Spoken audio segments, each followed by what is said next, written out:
Welcome to the Belated Tech Channel's 51st edition of the Space and Tech Rewind. We are reviewing the milestones that occurred on each day in the week of May 31st through June 6th in space exploration, science, and technology.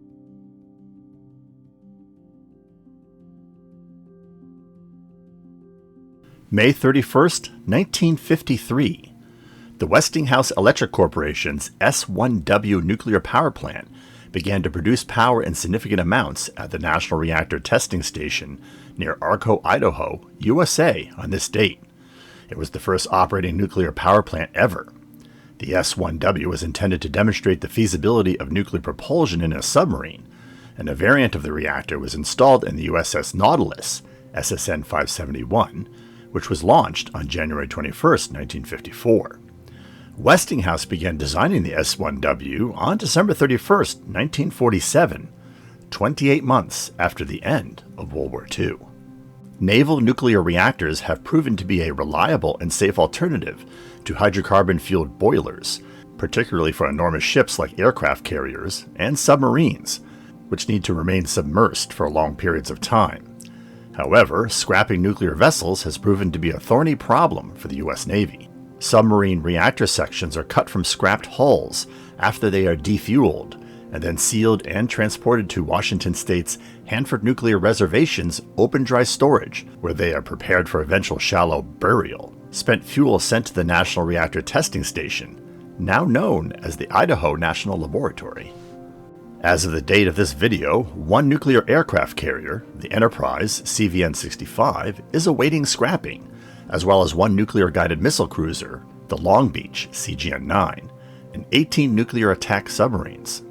The nuclear aircraft carrier Nimitz CVN-68, 2 guided missile submarines, and 9 nuclear attack submarines are slated for decommission and scrapping by 2026.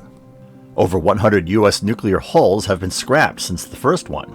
The nuclear attack submarine Scamp, SSN 588, completed dismantling and disposal on September 9, 1994. The Nautilus was decommissioned on March 3, 1980, but not scrapped. She has been preserved as a museum ship at the Submarine Force Library and Museum in Groton, Connecticut, USA.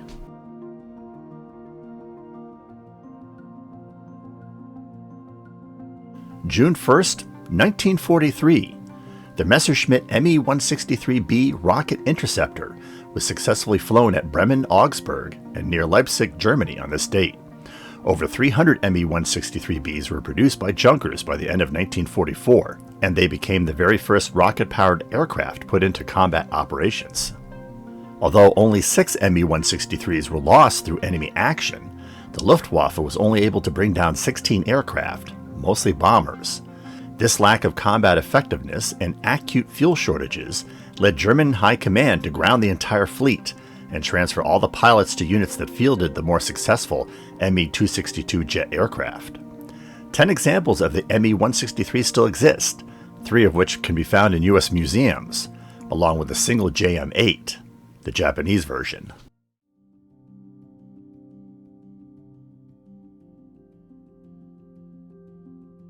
June 2, 2003. The European Space Agency's Mars Express probe was launched on a Soyuz FG rocket from the Baikonur Cosmodrome's Launch Complex 31 on this date.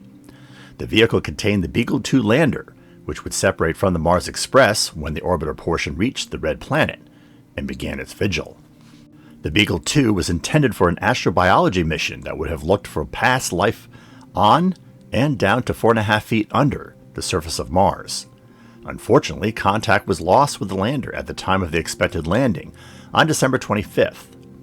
NASA's Mars Reconnaissance Orbiter later discovered the Beagle 2 on the surface in 2015, where it was revealed that 2 of the spacecraft's 4 solar panels had failed to deploy, blocking its communications antenna.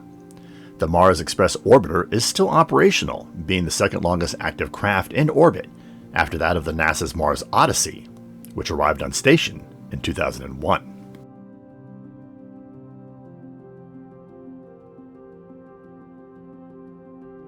June 3, 1983. The science fiction film WarGames was released on this date. Notable for bringing the hacking phenomena to the attention of the American public, It ignited a media sensation regarding the hacker subculture. The film's NORAD set was the most expensive ever built at the time at a cost of $1 million. The movie starred Matthew Broderick, Dabney Coleman, John Wood, and Ali Sheedy. WarGames was a critical and box office success, costing $12 million and grossing $79 million in the United States and Canada. The influential film was nominated for 3 Academy Awards. A much lesser-known sequel, WarGames: The Dead Code, was released direct-to-video in 2008.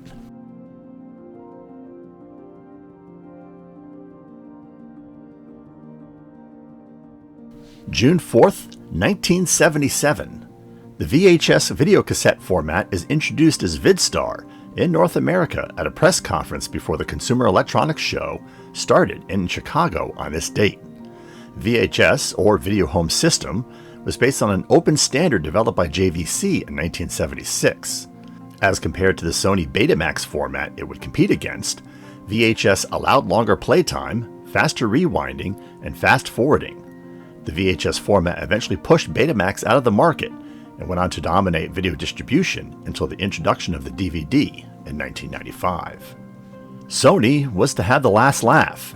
When the US government relaxed the NTSC broadcasting requirement in the 2000s, technology companies scrambled to create a high-definition media standard.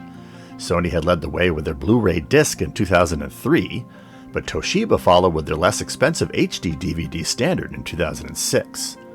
Sony had learned its lesson with Betamax, however, and successfully locked up the most important content creators to their format. Toshiba waved the white flag in 2008, and Sony's Blu-ray disc has been the primary video media sold since. Production of VHS equipment ceased in 2016.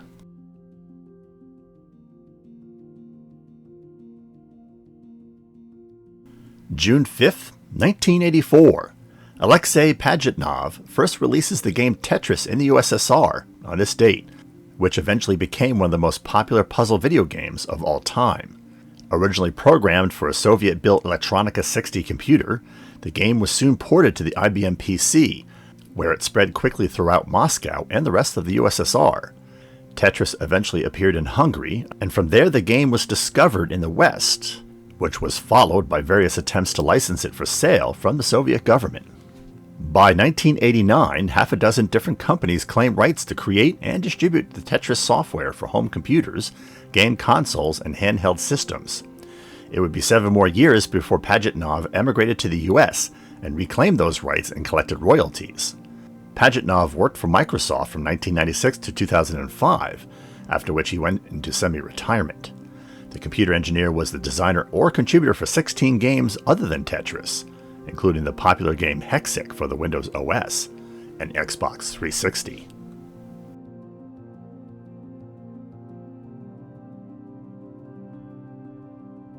June 6, 1950.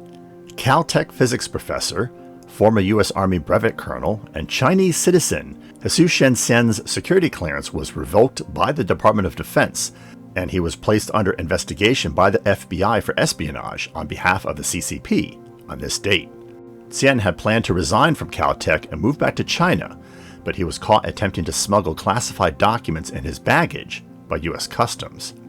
The materials were later deemed to be innocuous, but the U.S. Army and the FBI connected the incident to the CCP's recent takeover of mainland China, Xian's membership in the American Communist Party in 1938, and his meetings with communist sympathizers at Caltech.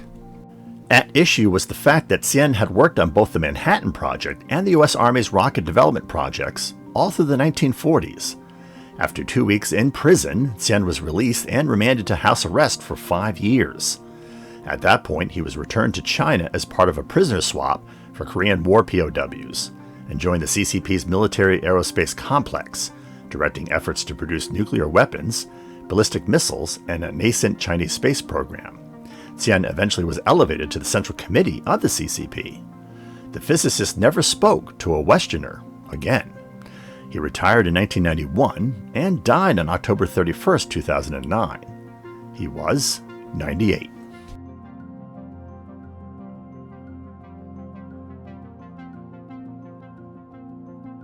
Before we get to the current event of the week, we wanted to see if you enjoyed this 51st episode of Belated Tech's The Space and Tech Rewind.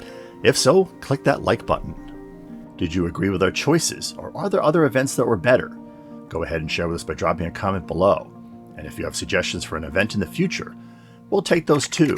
We'll credit events we pick for future videos to those viewers that post them. We hope you have been enjoying our content. Have we earned your subscription to our channel? If yes, and you have not yet taken the opportunity as of yet to subscribe, please take a moment to do so now, and click the bell notification icon so you don't miss upcoming videos. We want to continue delivering great content to you. You can always unsubscribe, and subscribing is free. On May 27th, 2021, Amazon agreed to purchase MGM Studios for $8.5 billion.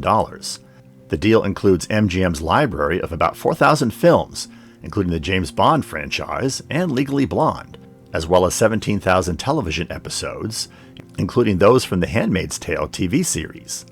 The acquisition marks Amazon's second biggest, after it bought upmarket grocery chain Whole Foods Market for $13.7 billion in 2017.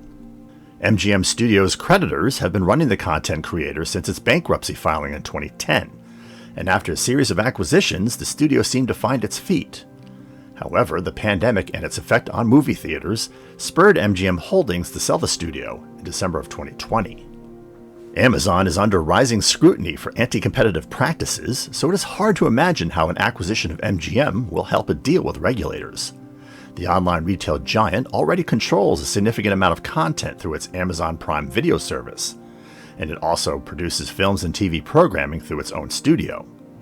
There was no announcement of when Amazon MGM thought the deal would close.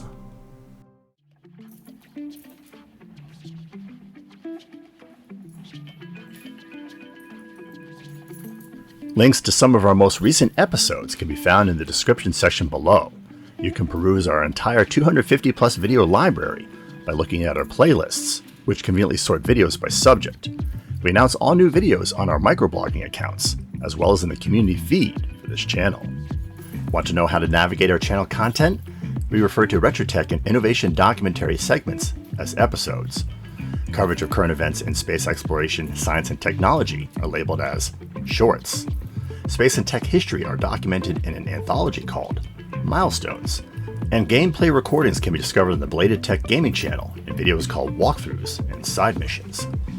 Stay connected by occasionally checking our Instagram feed and Minds page, where we post content from our upcoming episodes and from episodes past that you may have missed, and where we cover current news and events related to channel content. Thanks for watching.